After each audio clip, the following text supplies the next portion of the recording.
Security is a top priority on an airbase in the middle of a war zone.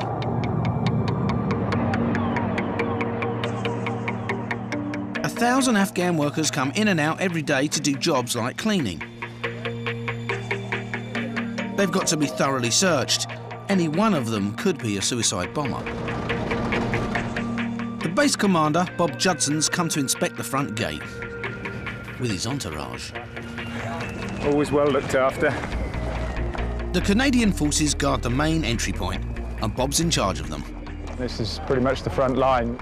We rely very heavily on the work done here so that most of the time, at least, it's a relatively relaxed environment inside the base. But NATO's got good reason to let the Afghans in. You're trying to help them economically, to help them understand what we're here to do, but are all of them 100% on our side? No, I'm not naive enough to believe that. And there's actually a bit of a saying that you can rent an Afghan, but you can't buy one. Obviously, we're careful because of that with locally employed civilians, how much they see, how much they get to know. Operational security is something that is, foremost in everybody's mind here. And take a look at the contraband store. Of course, sir. Every day, the Canadians confiscate a pile of household items. Yeah, all sorts of stuff. The menagerie. Duct tape, matches, pack of matches. What's the big deal? Lights a fuse. You can't take any chances. Clocks and things are a real risk. I mean, obviously they're timer devices then for use in explosive devices. We've actually seen a gentleman sneak an alarm clock in his pants. And luckily for us, the actual alarm went off when he was in the line.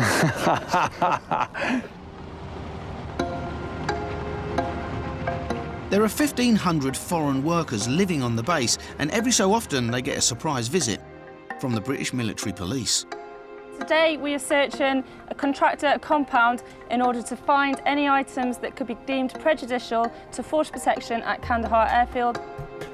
Police Chief John Hipkins is leading an inspection of tool sheds belonging to 30 Filipino labourers. One of the things that we are allowed to do is force protection searches, which it's exactly what it says on the tin. We make sure that the contractors are not in possession of something which could damage the force in any way. And booze. These random searches don't go down well. When you start to impinge on people's lives in a particular fashion that they don't like, you're not going to be popular. So a military policeman needs a thick skin. And you put up with the good-natured jibes, and obviously those jibes which are not good-natured, you have powers to do something about anyway. They don't allow any alcohol on base at all, but some people will try anything. Somebody's been brewing booze, I think. You smell that? Yeah, it smells like it. Yeah, it's alcohol, but it's pretty much empty. Other items we found is military publications. We found quite a large quantity, believe it or not, of sex toys. Dresses in male accommodation, that's quite a favourite. Knuckle dusters. It's really the whole gambit, Today's search has come up with all sorts of stuff, including a bullet. We've got one 50 cal round, which was found in a guy's room. He's found it and obviously thought, all right, I'll keep that as a little memento. It's still alive. The percussion cap's not been struck, so we're going to get this disposed of through the ammo technicians. And another find? British uniforms. There is no purpose why he's got this stuff. It has been known in this theatre of operations whereby insurgents have dressed themselves as Afghan National Police. It's not beyond the realms of possibility to suggest that individuals can do likewise, as, acting as a Brit. The builder's now under investigation. That's worrying, for the obvious reason. The 400-mile area outside the airfield is guarded by the RAF regiment. One squadron's just started their tour of duty, and 25 of them are out on patrol, heading to a nearby village to get to know the locals. 30-year-old Sergeant Bennett Jones, known as Jonesy, is the new acting flight commander. A hell of a lot more responsibility, mate, hell of a lot. A lot more to do with the planning phase, but I enjoy doing it. And his first job's a hearts and minds mission. So he's meeting the head man. He's a farmer, but I just don't have his age. Can you tell me how? 29. 29. 29? I'm older than him.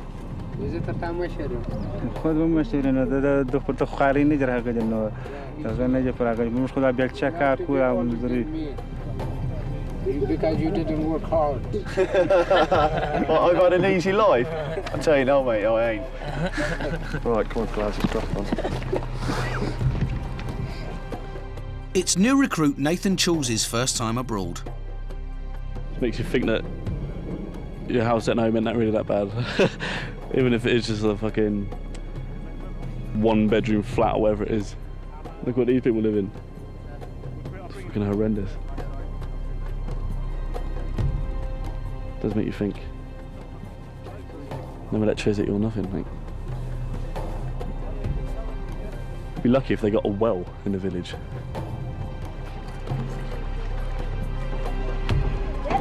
This village doesn't have a water source at all.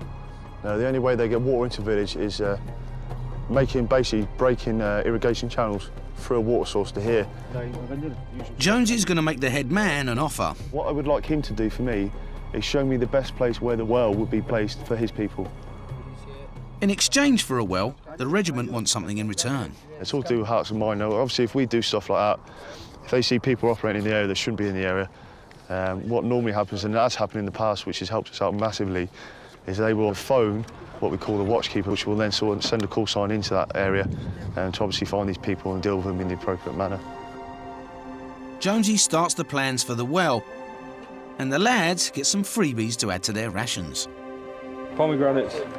We don't really get our 5 a day from our rat packs, so we go to locals and give us fruit and veg.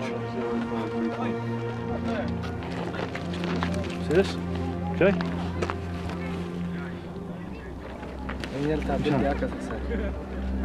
Come on, push on. Hooray! There you go.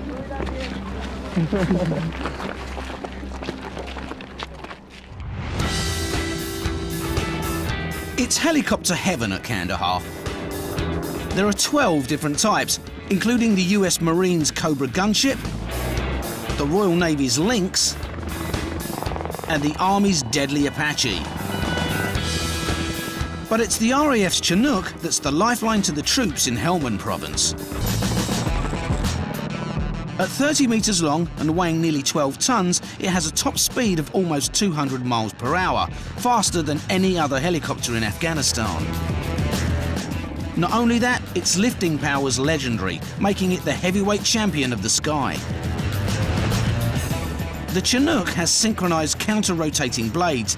They're powered by 2 5,000 horsepower turboshaft engines. On the outside, underslung loads can be hooked on, making the Chinook capable of lifting 10 family saloon cars in one go. On the inside, it's large enough to carry 55 troops, or a Land Rover, or 24 casualties on stretchers. Today, the crew's getting ready to go to Camp Bastion. Every 2 weeks, they have to do a 4-day stint there. 23-year-old Andy Scrace, better known as Scratchy, is the co-pilot in charge of this £10 million beast. When I was in the sixth form, I knew I wanted to join the Air Force and fly and stuff. Yeah, there's a lot of buttons and dials. It does look pretty confusing to start with, but it's actually nowhere near as complicated as it looks, really. The Chinook's packed with troops, food, ammo and supplies for Bastion. Right. No clear left of the line, green agreed, good through.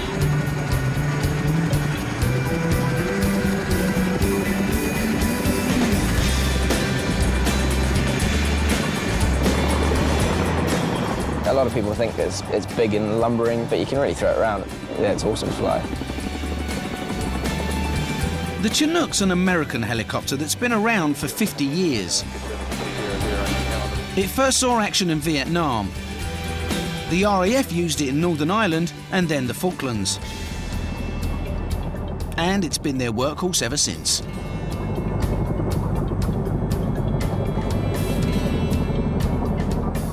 Bastion's only 25 miles from the combat zone in Helmand province. So for the next 4 days, Scratchy and his 3 other crew will be on call, ready to help soldiers fighting the Taliban at a moment's notice. Speaking to ground troops, most of them are pretty happy to see a Chinook coming and stuff like that, which is nice to know. Ready? The Army, Navy and RAF all have troops here. So whilst they're waiting for a call out, Scratchy's crew keep themselves busy by marking their territory with the Royal Air Force flag. Tick over there on the left. That's the Navy ensign. See, the Navy ensign went up because we already had one. Now they've decided to have a bigger one, so we're going to have a bigger one. I hope this isn't going out because my mother's going to be very embarrassed by this. Well, I don't know, they can't get too much higher without some serious engineering work.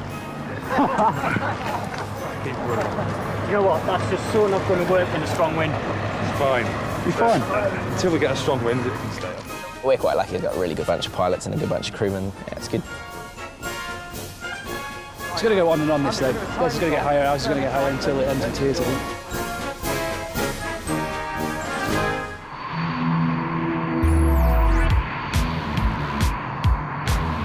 Back in Kandahar, RAF physical training instructor Adam Hennessy's come up with an ambitious project. Kandahar's Strongest Man competition. I don't think it's been done before, and there's been fun runs organised, little charity events, but to do a strongman event, as far as I'm aware, this is the first one, and then hopefully every summer from now on, there may actually be a Kandahar Strongest Man running. There aren't many distractions to living in a war zone, but keeping fit is one of them. The Canadians have got their own ice rink for their national sport. You'll find the Americans playing volleyball. And the Brits play the beautiful game. Adam's mission is to get the nations competing together, and he's got the perfect location. This is what's known as the boardwalk. So we've got that big area of space at the back. We're hoping to get this all sort of booked out. Can have spectators all the way around, hold the events in the centre, so hopefully it'll be quite big. Kandahar's got 3 huge state-of-the-art air-conditioned gyms. 1 Canadian, 1 American, and 1 British. Adam's come to the Canadian gym to recruit some contestants. I mean, there's even guys as skinny as me going to be competing. So it's under 175 pounds. You just want to take one, sort of spread the word. Brilliant. Cheers, guys. Thanks. You shouldn't enter because you're far too skinny and you're not as strong as me. Get your name down. And I just want you to stand on top of it, please. Paul Strickleton, better known as Stricky, has just signed up as a contestant. He's an army rehabilitation trainer, And just helping soldiers with minor injuries back to full fitness. that's it. I love what I do because it's imperative to get the troops back on the road. There's commandos here, there's paras, and especially those kind of soldiers with that mentality, they want to get on the ground as soon as, so they're really grateful for any help they can get. Because of his job, Stricky's got his own personal gym. See, we don't have much equipment in here, so we've got to obviously snap the broom handling off, and then just a few weights that I got together from the gym. And we just do what we can, really.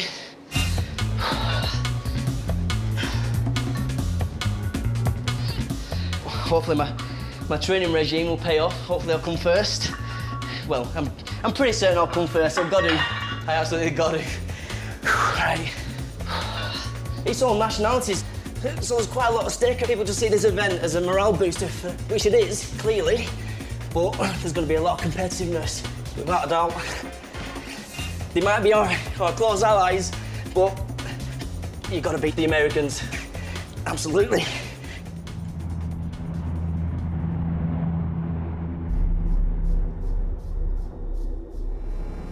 Outside the camp, the RAF regiment is on patrol, guarding the base.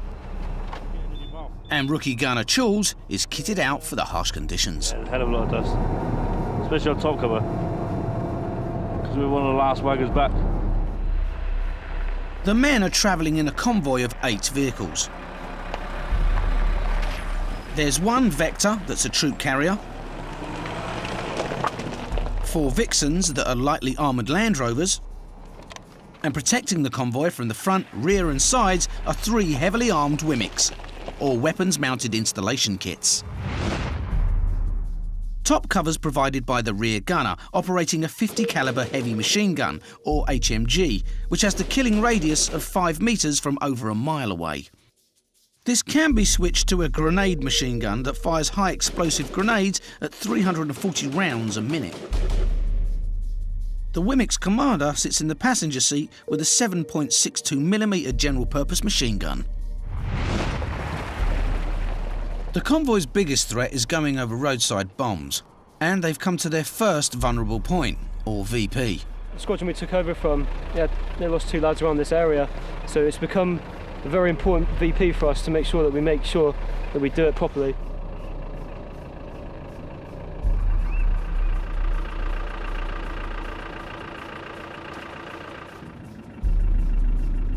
All clear. Then WMIC Commander Jay Hudson spots something suspicious. Right, I just got a flash off a mirror to my 1 o'clock. It looked like a mirror flash. A local national in some ruins over there, blatantly holding a mirror above his head and flashing it to the sun. It's an insurgent way of communicating with each other, so we're trying to get eyes on now, see what we can do about it to stop him. He was in between there and the mound, in the ruins. She's in the ruins, see? Yeah. I think that's where he's gone. Where do you get him in? We call it getting dicked. Basically, someone's signalling that they know what we're doing, basically. The enemy's made a run for it. Because of the rules of engagement, the regiment aren't allowed to shoot. You've always got to be careful because one of these could be a signal to actually fucking start an ambush or start of an IED. Do you know what I mean? Just signalling to someone that that convoy is in position and bang.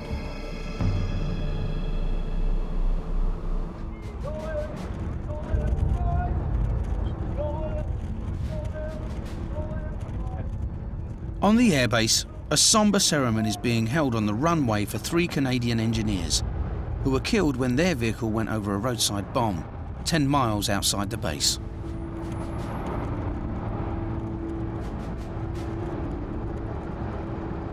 The commander, Bob Judson, is overseeing the final farewell before they're flown back home. We pause the operation for these. We try and have a quiet hour, a bit of peace to allow a bit of introspective thought.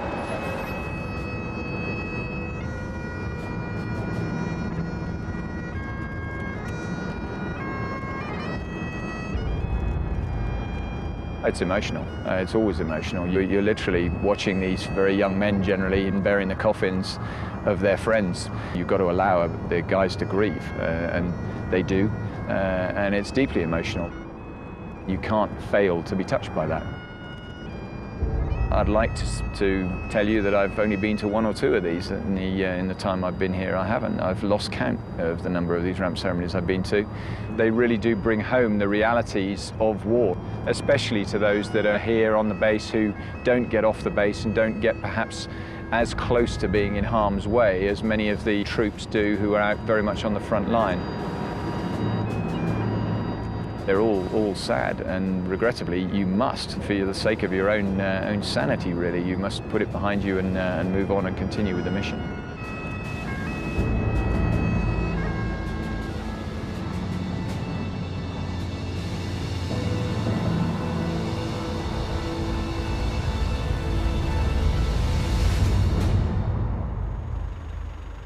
After 14 hours on patrol, the regiment find a spot to camp for the night. Who's free? That's picked. What? Pizza? I might have a spare. And then it's time to get out the ration packs. To be honest, I'd rather be eating some Sunday roast back in the UK, but put the ammo tin on there because you can fit more rations and cook more people's food at once. It's the most dangerous thing we do. What's your arm? No. Curries. Fucking Druid sponge pudding. It's like a brick in syrup. It's not gourmet, but it's a balanced meal of fat, proteins and carbs in a bag. Fuck, it burns.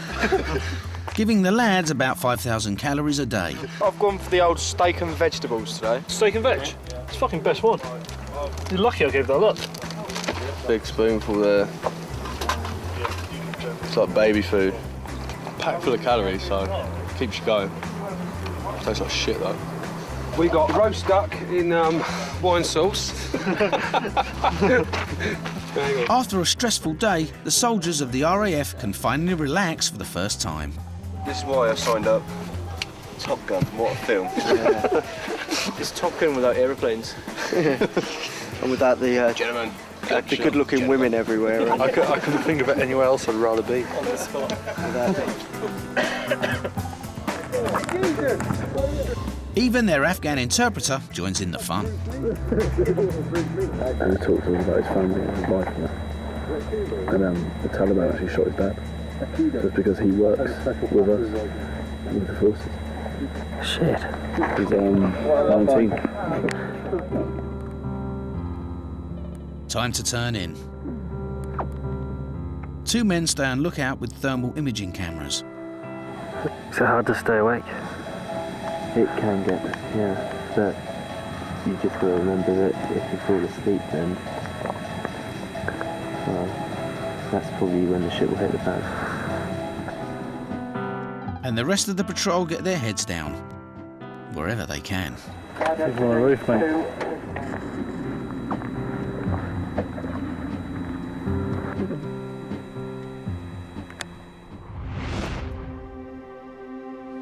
Daybreak in the Afghan desert. The RAF regiment's been on patrol, camped out all night, and the temperature's dropped to 5 degrees. Morning. Charles has been wrapped up. Thermal gloves and a thermal hat and my head over in my sleeping bag. But I was actually warm. I was warm. It was only my eyes that were cold. Just that bit of a face. It is at the moment 6:15. You see the lads just sorting themselves out, taking off their suits. This is the start pretty much of the winter months. The rains are not started yet as well. They're pretty much like monsoon rains here. The whole of this area will just become a swamp. Guarding Kandahar Air Base is a tough job, and it's getting to Jonesy. Sometimes when you walk in the mess, some RAF officer, "Why are you two so scruffy?"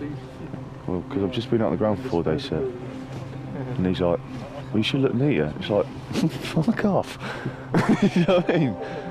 It's like, girl, you gotta do it. There you go. Protecting a fucking holiday camp. At least Charles has managed to get out of bed on the right side. Look at that. I get to wake up to that every morning. It's one of the things I actually enjoy, waking up and go to sleep because of the moon. The stars.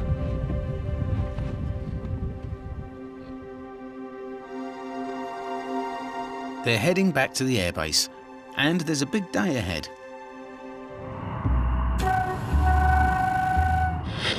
BFBS Radio, the strongest man in Kandahar competition, which has been held today, this afternoon. It's at the boardwalk, starts at 2 o'clock and promises to be a great few hours entertainment. Get yourself along. RAF fitness instructor Adam Hennessy wants to get all the nations competing together and take their minds off the war just for an afternoon. Quite excited about it, a little bit nervous, but everything seems to be coming together quite well at the moment. I mean, it's just coming up 10:30. Got most of the events set up, ready to go.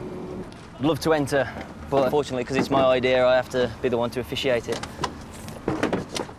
Adam's had to make do with what he can find around the base for props. He's managed to blag a spare tyre for the tyre flip. It is quite heavy. I'll probably guess around sort of 200 pounds. That is a plug from a bullet hole, so that's why we can have them. So, authentic Afghan war tyres.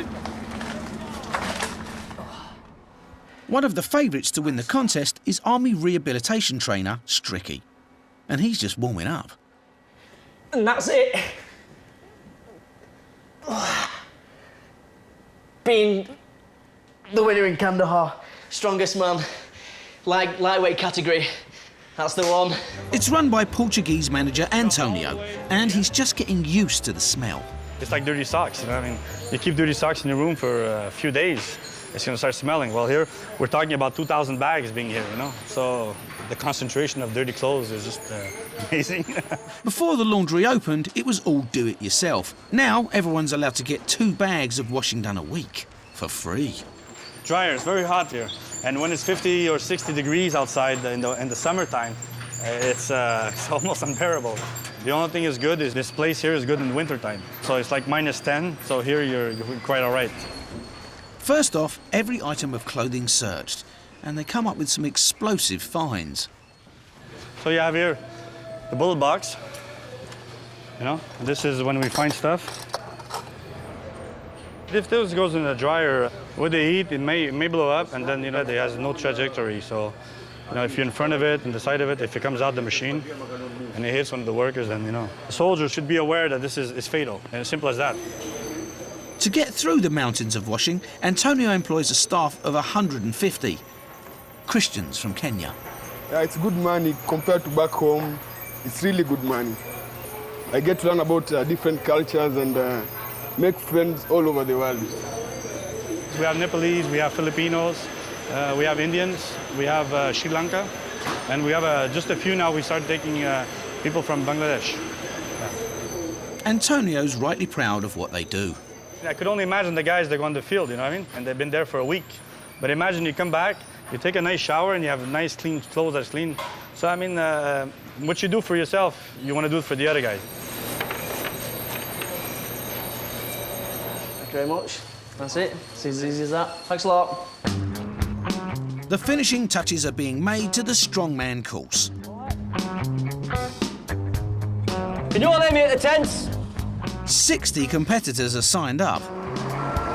And one of them's Big Mac, an RAF truck driver. Mac's been training for the last month, carrying everything but the kitchen sink in 35-degree heat. I've decided to go jogging with my body armour. I was told by a friend if I wore the body armour, I'd lose a lot more water, because obviously I'd sweat more. I've got a rucksack on, I put 40 kilograms in it, and I'm running with that to try and build my leg muscles up, trying to get myself a lot fitter than what I am. Under his harsh regime, he's managed to lose a stone in a month, but will it be enough to take the title? I'm not going to say I'm going to come top, because there's some big lads out there competing. A lot of them, obviously, are gym bunnies, and they go to the gym quite often, more or less 2-3 hours a day. So I'm hoping to come in at least within the top 10. Liquid soap for washing machine? Liquid soap for washing, that's very popular, and unfortunately it's a popular item we don't have. One of the eldest competitors is 48-year-old Alain Baudouin, a civilian who runs the Canadian corner shop. Worst case scenario is that you get a bar of soap, some hot water, and do it yourself. I've been training for the last 2 or 3 weeks, so I've been flipping tires and carrying dumbbells and doing everything that needs to be done to be able to compete. But hopefully we're all going to have fun in the spirit of friendship, and the reason why we're here, we're going to have a great time with that. Alain is 7 weeks into a 6-month break from his real job as a customs officer in Montreal. I thought it would be an interesting experience to come here and just be with the troops. Sometimes there's a level of comfort in knowing that the person that's actually serving you is somebody from your hometown. If they need a shoulder to cry on or somebody to talk to, we're all there for them. Over at the RAF regiment, Sean, one of their mechanics, is a late contender. I only entered the competition about an hour ago, so I've not really had long. Currently holding ammo boxes out at arm's length and training for the Kandahar Strongest Man. His odds are about as big as his biceps. I think I've been holding them about a minute and a half. Yeah, slowly starting to hurt. Yeah.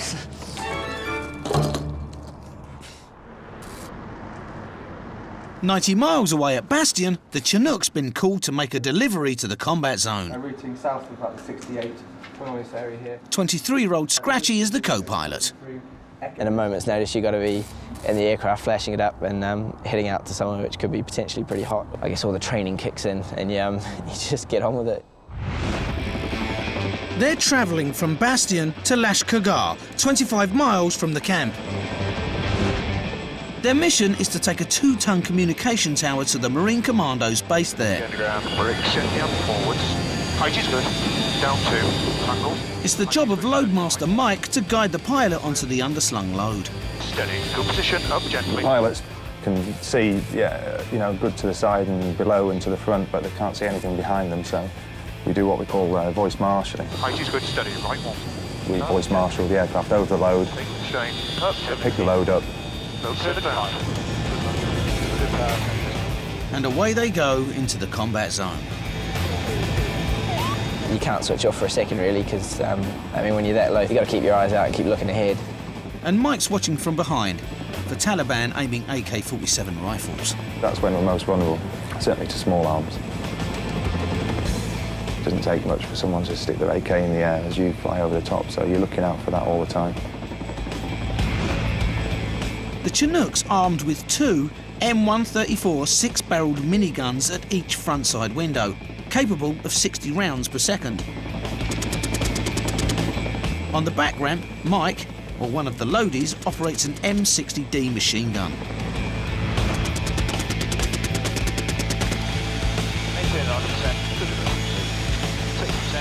Right down 3, to the right, down 3, 2, 1, load off ground. After dropping their load, Load gone. they land a few metres away.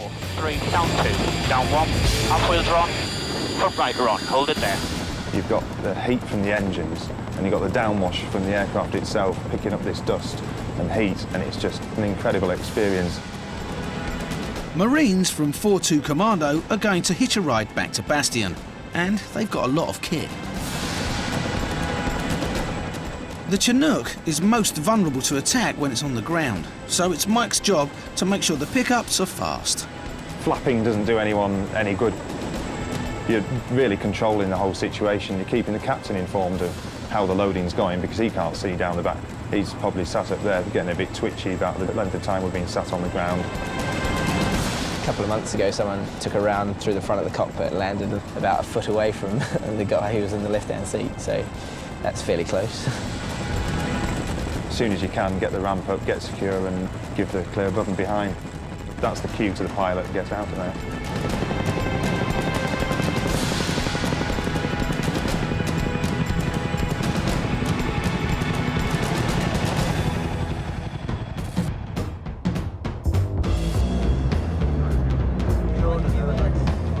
It's 2 p.m. at Kandahar Air Base, and strongman contestant Stricky's being weighed in.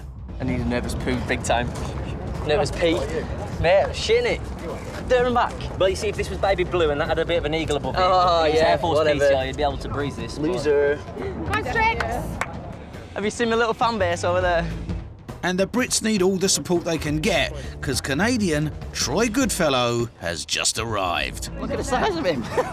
He's one big bastard. A near beer. It's stiff competition, but Mac's not bothered. Yeah, there's some big guys here. They've obviously been training, taking a lot of supplements in as well. So have they got the strength there at the end of the day, or does it just look like they've got the strength there at the end of the day? Corner shop contestant Alain isn't so confident. Maybe bit off more than I could chew, but we'll see. Hoping for the best. I was kind of hoping there'd be an over 45 club. 3, 2. They're off on the first event, carrying 25 kilos of water in each hand.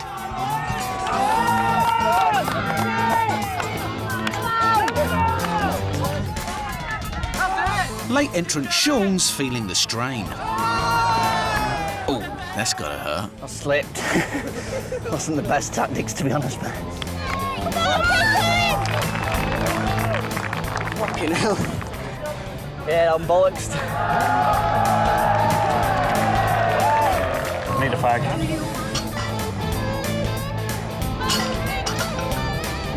He's doing very well. It's the support, I reckon. Just getting him through it. Getting him through it. Go on, guys, give him some support. Let's push him on. But Troy's showing what he's made of. Pure brawn. Come on, Chinook! Dinner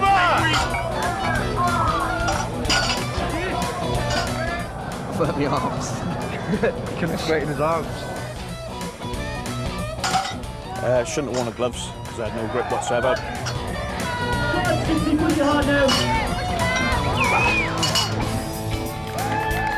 That's my 2 worst events out of the way. I'll come back now and smash it, hopefully.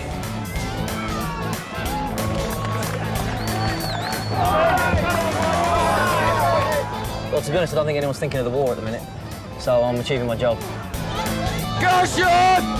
For For last place, it's a tug-of-war between Sean and 48-year-old Alain.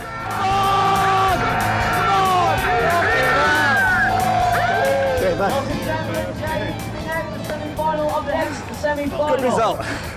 Very good result.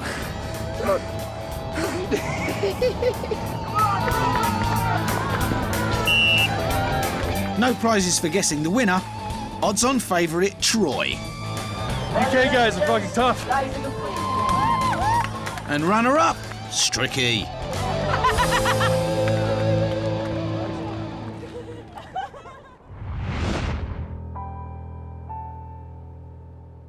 It's early evening on Kandahar Air Base.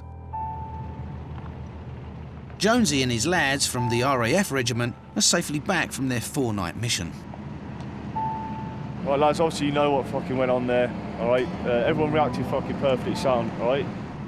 They've just heard their mates from another patrol went over a roadside bomb earlier today. What I want to say now, though, is tomorrow, when you bump into beef, right, don't be fucking going to them saying what happened, all right? They've got enough on their mind as it is now, all right, without fucking people coming up and asking silly fucking questions. Does everyone understand that?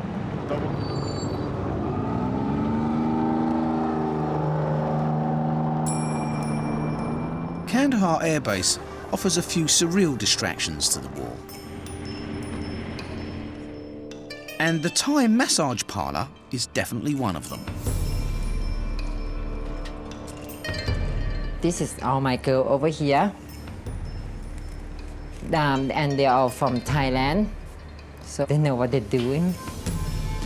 Toy and her team of 6 masseurs brought a touch of the Orient to the airbase 2 years ago. If you look at the outside and you're not the world, you can just walk in and you just forget where you are.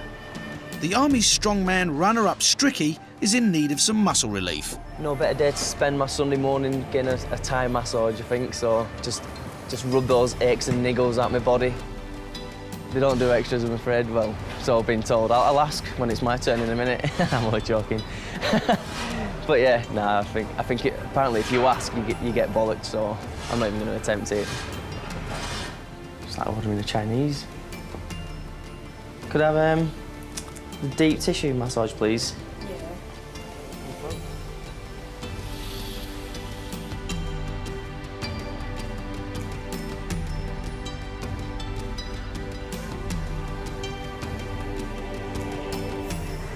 Can't believe I'm on operational tour and again a Thai massage, and it's amazing. It's unbelievable.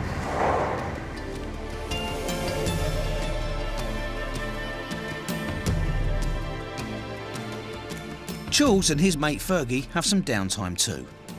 I don't trust myself getting a massage. You know what I mean? Why's that? Don't ask. Yeah, don't ask. But something else has caught his eye. This is Burger King. Doesn't look like it's open. When do you open? 4 days. 4 days. We'll be off patrol in 4 days. And we'll be on leave. And we can come back and get a burger from Burger King. In Afghanistan, who would have thought it? It's like 2 burgers, load of chips, and then a little bit of lettuce on the side to make him feel better.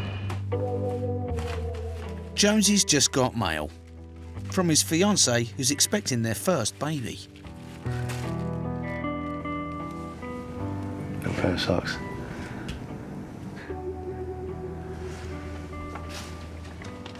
That there's the latest scan picture of my little girl.